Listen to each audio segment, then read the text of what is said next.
Hi, everybody. I'm Wistric. You have so far seen my pants, socks, legs, and children's toys. Um, I am, like all of us, on quarantine, and so I think too much about Melee, talk too much about Melee, and I just spent 20 minutes talking about Wistric's rules of Melee, the first four, um, which was about 15 minutes longer than I thought I'd take for that one, so here we get two videos. Um, and so this is the second half of Wistric's rules of Melee. So the first four were for the grunts, for the fighters. Um, don't die. Don't let the person next to you die.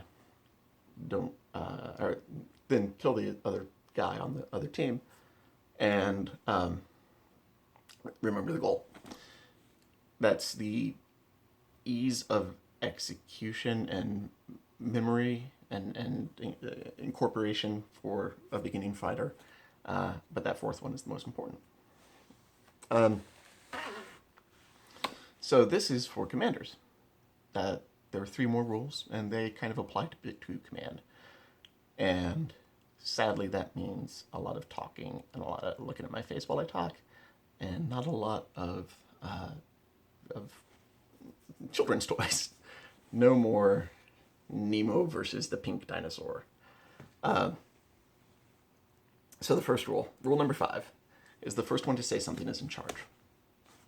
You, if there's not a designated leader already, the first one to say something is in charge. If it's not you, you're not in charge. If you sat there and went, oh, well, I mean, maybe I should, maybe I shouldn't, and somebody over here says, advance, that's what you're doing. Even if it's wrong, that's what you're doing because that's what everybody else just heard, and so that's what they're doing. That person who gave a bad order is in charge, which is why the first corollary to this rule is be the first one to say something. You've listened to me talk about Melee for 20 minutes, and plus 2.5 minutes.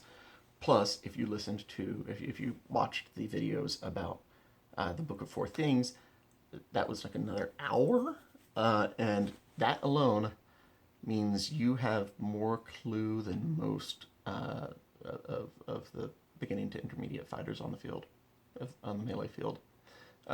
Assuming that I was able to actually communicate anything, but it definitely means you have more interest in learning and more interest in getting good and doing this right. And so that's as basic qualifications go for being in charge, that's a really good qualification. You have heard or learned anything about Melee sets you ahead of a lot of people out there on the field. And if you've been listening to me, you've learned correct stuff. So, what we're always worried about out there, I've been there, is I'm a lowly whatever. I can't be in charge. Look, speak up. If somebody higher up the chain of command wants to be in charge instead, they'll let you know. Because they'll step up and say, hey guys, follow me. I've got the white scarf, I've got the white collar. People actually know my name. We're going to do everybody's going to do what that person says because they have the marks of authority. That doesn't happen. I know Melee Command. I know I don't suck at it. I've done line sergeanting and I've done regional, divisional command, and I've commanded the entire army of 3 kingdoms at Gulf Wars, which was, oh my god, epic. Best Melee experience ever. And if I'm on the field and anybody else wants to be in charge, they get to be in charge. Because I've done it. I want to go kill people. I've done the thing where you stand behind the line and you yell orders and you don't get to kill people. If somebody else wants to step up and do that, great. If they've been at it for 1 year, great. If they say the wrong thing, great. I might stop on my way up to the front line to kill people and say, maybe you want to call, maybe you want to stop people from advancing into that killing cup. But I'm going to go. But then if you say, no, keep going, I'll keep going because I want to kill people. I have done my shouty thing. If somebody higher up tries to flex on you or tries to beat you upside the head with their rank, they're an asshole.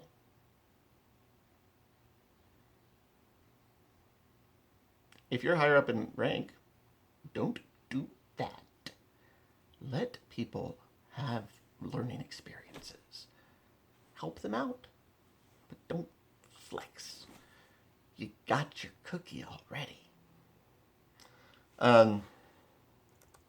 Next corollary to this rule, be the first one to say something. And the thing to say is rally. Always. I'm in charge. Rally on me! Really just rally. Why? It gets everybody moving together. We have heard command. We are going to do a thing. Remember at the start of this, the example was everybody standing around, what are we going to do? Somebody yells advance into a killing cup. And everybody is advancing because you yell rally, everybody's going rally. You yell it again, rally. They're looking around for where they're supposed to rally. Everybody turns and focuses on you. And they are now doing the thing you commanded, and you are at the center of their attention, and you have established that you are in charge. It takes a few seconds for people to rally on you. That gives you a few seconds to think of the right thing to say. You're sitting there, when we're sitting there going, who's going to be in charge? Well, what's the right command to give right now? We're not saying anything, we're not taking charge. If you yell rally, then you get the time to say, what's the right thing to say? And you'll actually say the right thing, as opposed to the person who said advance into a killing cup. So yeah. Our commander died. Oh crap. Rally! Except our commander died. Rally! What's going? That way! And then we all go that way. I had been fighting for 2 years when we went to the first war, when the first War of the Wings was held. It's an event in Atlantia. It's a pretty darn good melee event, and it might be the only war we get to go to this year, assuming it happens. It's in October. We and my barony, when Masters Hill, there are about 15 to 20 of us. We were commanded by the Baroness, Baroness Rosalind Delamere, who later became my peer, and the final battle was a unit grand melee. So, Barony of Windmaster's Hill was over here, Barony of Notting Hill Coil was over there, Dragoons over there, Gardeners over there, I think Barony of Storvik showed up, Barony of Sacred Stone showed up. So all these units spread out, clustered, and fighting a grand melee. Like you do in the one-on-ones. And I had that same dynamic of, okay, which one of you am I going to fight? Which one of you am I going to kill? Can't attack the units right next to you. And so Windmasters hung out for a minute, and this unit moved up that way, and we engaged on the next unit over. Boom, smashed them, turned around, and smashed them. And now we're kind of still on the edge of the field because we just cut across in the backfield, and looked around and realized that Baroness Rosalind had died, and the unit that had moved out of the way was right there with their flank and their back towards us. And nobody spoke up. And I've been at this 2 years. I shouldn't. Fine. Windmasters, rally. Everybody comes together. There. And we charged into that flank and we smashed them, and I died. But it was great. We smashed 2 units. Had no business doing it, and Rosalind still talks about that as one of her proudest moments. Just as Baroness of seeing the barony do that, and it makes me very, very warm and fuzzy right here. You see, so you said rally, you've got your unit, you don't know what to say next. Go uphill into the shade. When in doubt, just march uphill and find shade. It's good. Uphill is a good place to be. It's easier to defend. In the shade is a good place to be, because you're in the shade. You're not out there in the sun. That is, so the Book of Four Things is stolen from Sir Corby. That is also a Corbyism. Corby is great for kind of simple, good rules to follow in Melee. And again, I wish he would come back and teach more. I miss him. The SCA misses him. But I think he's got more interesting stuff going on in his life these days. Just understandable. But yeah, when in doubt, go uphill and into the shade. If you have to choose, the shade's probably better.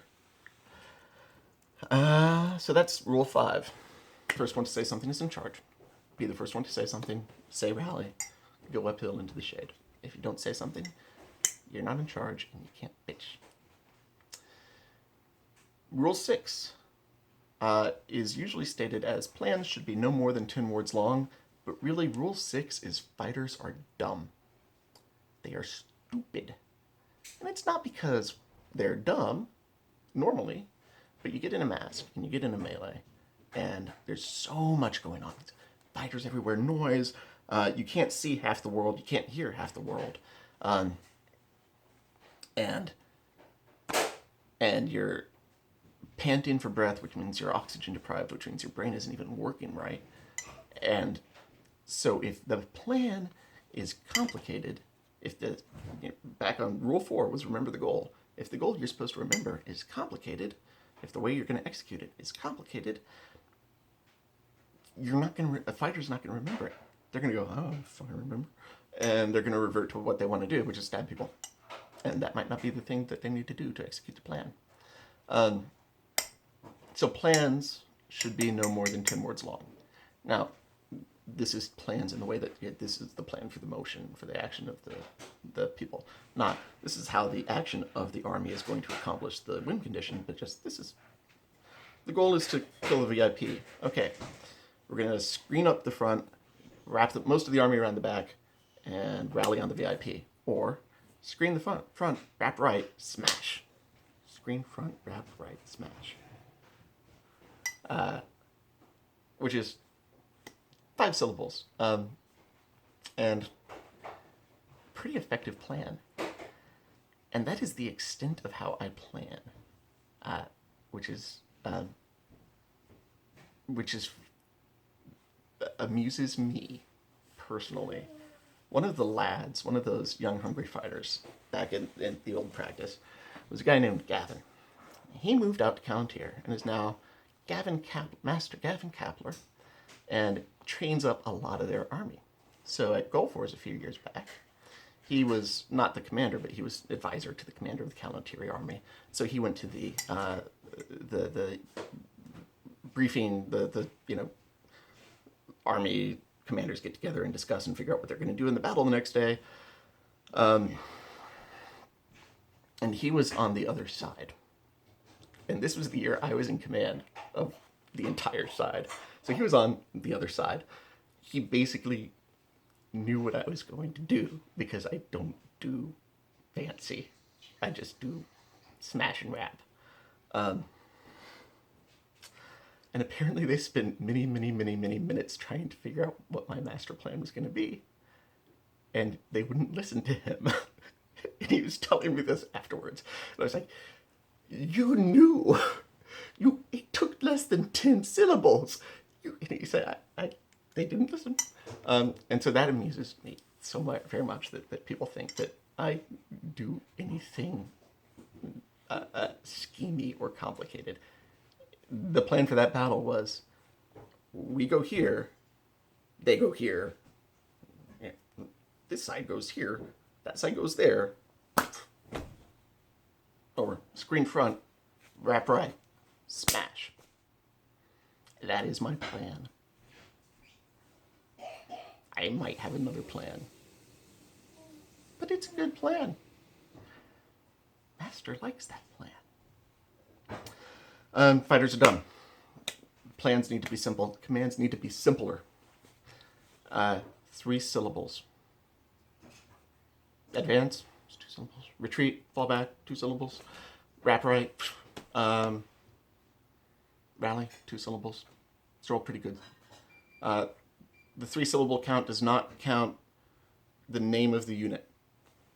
The first thing you say is the name of the unit. Meridies, rally. Meridies, advance. Meridies, fall back. Meridies, stay this line. Meridies gets their attention. You now have the attention span of very dumb fighters who are gasping for oxygen, distracted, and if you try to tell us to get an entire sentence into their brains, they will not hear it. You get 3 syllables. The other part of that is that you can't yell more than 3 syllables. Meridies, stay the line, stand your ground.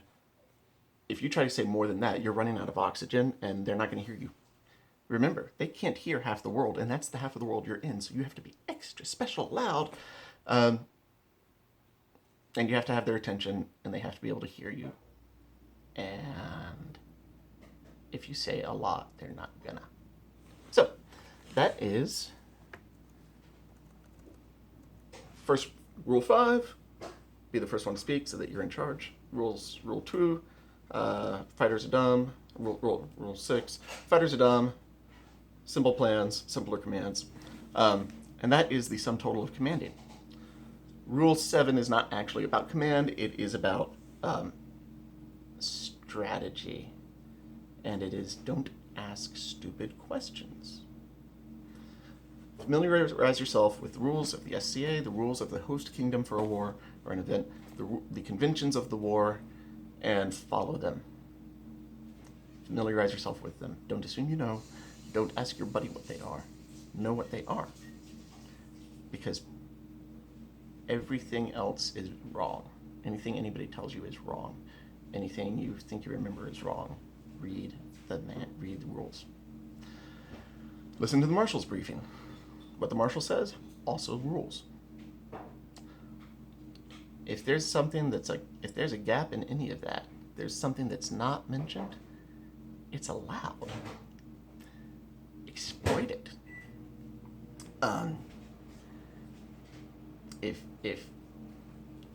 If nobody has said what the edge of the world is, don't ask. Go over there. Because your enemy might think that the edge of the world is this wide. They might assume. They might get the wrong idea. And if you know if you go over here, it's not against the rules. Nobody said you couldn't. You can now get into their battlefield. But if the rule was you step over the orange line and there was an orange line and you stepped over it, you're dead. If it's forbidden, you can't do it. If it's not forbidden, do it. Don't ask if you can do it. Do it. And the corollary to this is that as long as it's safe and it's not forbidden, you can do anything once. So make the most of it. Don't send one person over into that patch of the field, huge bramble patch that nobody would go into, and that's clearly outside of the edge of the field, but hey, nobody said it was. So don't send one person. Send everybody through there so that you get into the backfield, smash the enemy, and win. Yeah, you can do anything that's safe and not forbidden once. Make the most of it. Those make the best stories. Like, I god of death, something. But then, Joe Bob came by carrying 2 hay bales because nobody said he couldn't dual wield hay bales as shields. And he dropped them into the doorway, and suddenly there was no doorway and we were safe. I mean, legit, if they didn't say you can't move hay bales, technically allowed, safe, and as soon as they're on the ground, there's no fighting over them. Just saying that's a thing you could do, because it's not forbidden and it's safe. God, I gotta do that. Why did I tell you people? So, and those make the best stories. Seriously, somebody doing that. There was a Pinzik where they had the stupidest thing in the world, which was a barn battle that was supposed to be broken field. And whichever side was losing war points that year would get to position hay bales to make a broken field. And what they did was make a barn with a big, long entryway, very limited front, and it was a limited front doorway battle, and it was stupid. Well, there was a gap in the hay bales. And there was a hay bales like this, and there was a hay bale on top. There was a little gap about this big. And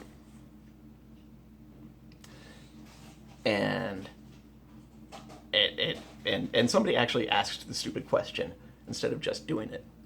And, can we go through there? You can't go over hay bales. Can you go under hay bales? And somebody, and I know who, but I won't say it, said, if you can fit, thinking that, of course, nobody could fit through a gap like this. So we sent 5 people through that gap.